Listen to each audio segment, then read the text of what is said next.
राम मंदिर पर बयानबाजी तेज हो रही है और बदरुद्दीन अजमल का भड़काऊ बयान सामने आया है। 20 से 26 जनवरी तक यात्रा ना करें। मुसलमानों की बीजेपी सबसे बड़ी दुश्मन है। बदरुद्दीन ने कहा कि बीजेपी ने बदरुद्दीन अजमल पर पलटवार भी किया है। तो ये बड़ी जानकारी राम मंदिर को लेकर लगातार बयानबाजी तेज होती जा रही है।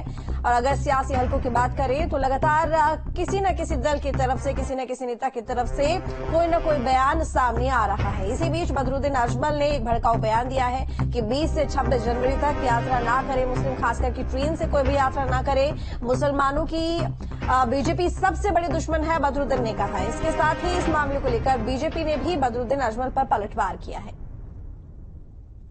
इस तारीख का 24-25 तारीख केউ যে ট্রেনে সফর করে পুরো ভারতবর্ষ এই যে রাম জন্মভূমির মুক্তি রাখা হইল, রামের মুক্তি রাখা হইল, ওই দিন তারা পুরো পৃথিবী দেখতে লাখ লাখ মানুষ আর ভারতবর্ষ থেকে তো টাকা দিচ্ছে গাড়ি, বাস, ট্রেন, স্পেশাল ট্রেন সব এর জন্য বিজেপির প্ল্যান বহুত বড়।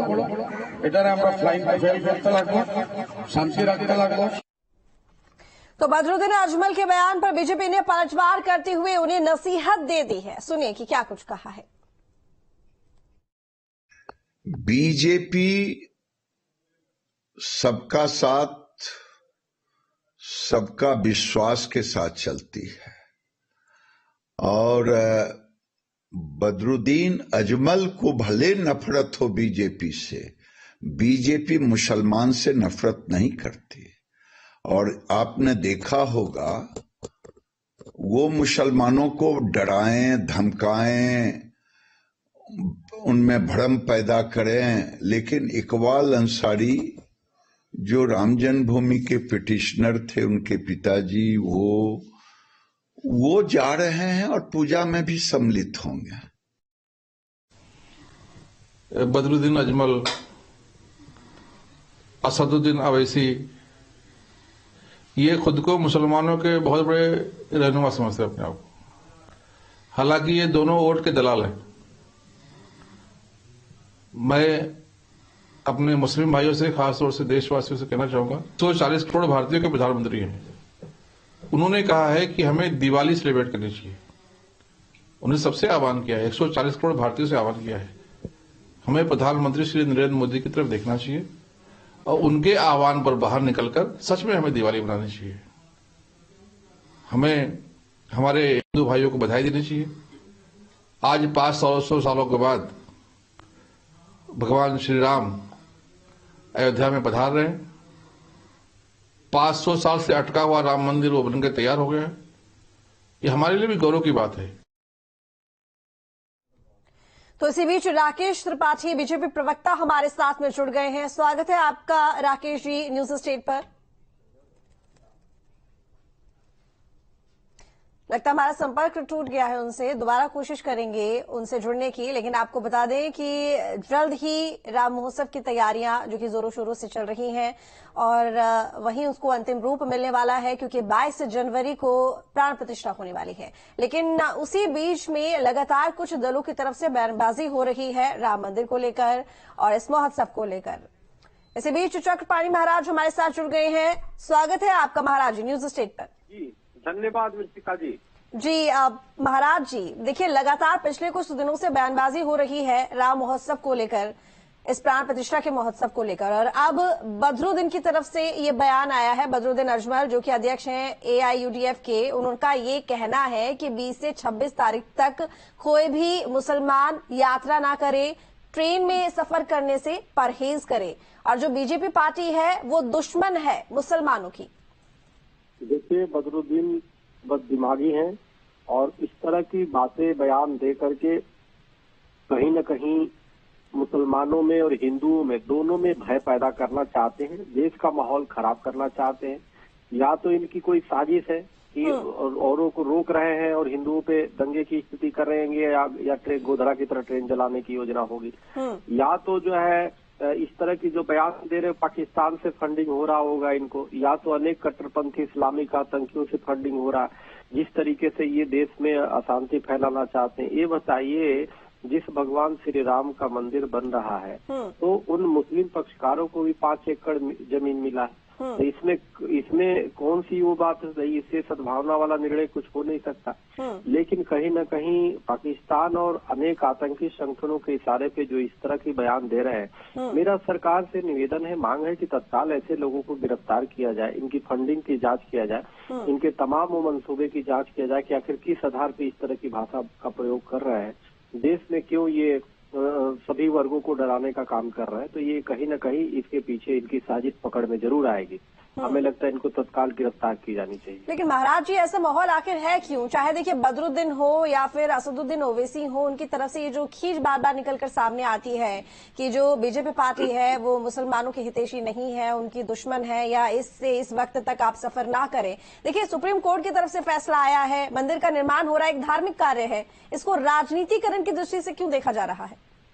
देखिए, क्योंकि इनको देश में अशांति फैलाना है, इनको देश में दंगे कराने हैं। क्योंकि आप देखो कई साल, पिछले 10 साल से कोई दंगे, कोई किसी प्रकार की ऐसी स्थिति नहीं हुई, और अगर जब भी करने का कोई प्रयास किया, पकड़ा गया। ठीक है महाराज जी, हमारे साथ में इस वक्त राकेश त्रिपाठी जी भी जुड़े हुए हैं, बीजेपी प्रवक्ता, उनको भी शामिल कर लेते हैं। स्वागत है आपका राकेश जी न्यूज स्टेट पर। नमस्कार जी। राकेश जी, बदरुद्दीन अजमल जिन्होंने एक बयान दिया है कि 20 से 26 तारीख तक ट्रेन में सफर ना करें मुसलमान भाई, और इसके साथ ही बीजेपी पार्टी की अगर बात की जाए तो वो मुस्लिमों के दुश्मन है, क्या राय आपकी इस पर? देखिए, बहुत लंबे समय तक ये fake propaganda Bharatiya Janata party के संदर्भ में चलाते रहे हैं, लेकिन भारतीय जनता पार्टी की सरकार ने इस पूरे प्रोपेगेंडा को आज तार-तार कर दिया। आज सबका साथ, सबका विकास, सबका विश्वास और सबका प्रयास केवल कहा नहीं है बल्कि करके दिखाया है। विकास की योजनाओं में सबको साथ जोड़ा है। हमने आज तुष्टीकरण किसी का नहीं किया है, साथ ही उनके पेट में दर्द हो रहा है। इन्हें कभी उम्मीद नहीं थी कि इस देश में प्रभु राम लला का मंदिर बन सकता है, इस देश की आध्यात्मिक विरासत को कभी सहेजा जा सकता है। इसलिए जानबूझ करके प्रक्रिया में इस तरह के बयान दे रहे हैं ताकि सांप्रदायिक सद्भाव को कैसे बिगाड़ा जा सके, लोगों को कैसे उकसाया जा सके। लेकिन लोग इनकी बातों को ध्यान में नहीं देने वाले, क्योंकि सब लोग आज विकास की योजनाओं के साथ जुड़े हुए हैं, विकास के कामों पर से सीधे लाभान्वित हो रहे हैं। इसलिए ऐसे लोग अप्रासंगिक हो जाएंगे, इन बातों का कोई अर्थ नहीं है।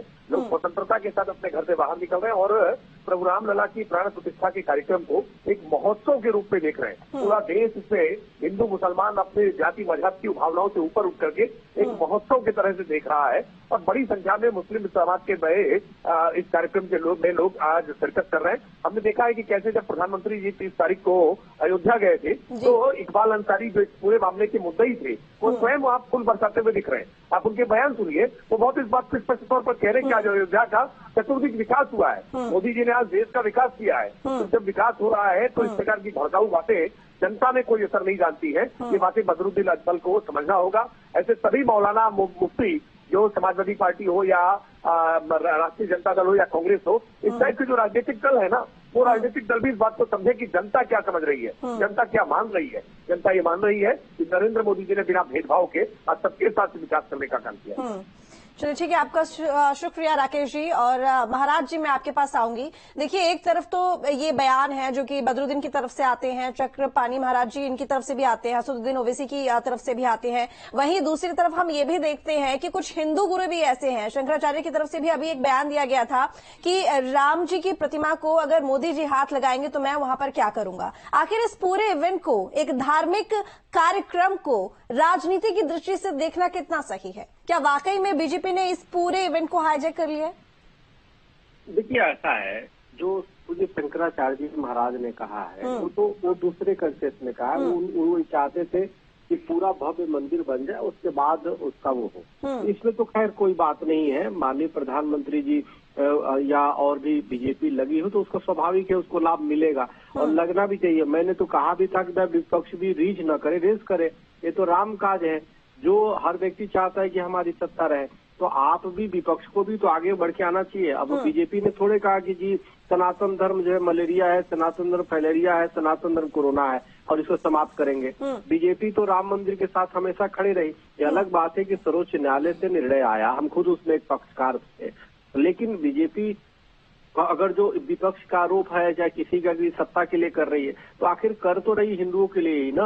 आखिर तुम क्यों नहीं किए? तुम तो सनातन के खिलाफ, अब स्वामी प्रसाद मौर्य हिंदू सनातन के खिलाफ बोलते हैं और उनका प्रमोशन हो जाता है।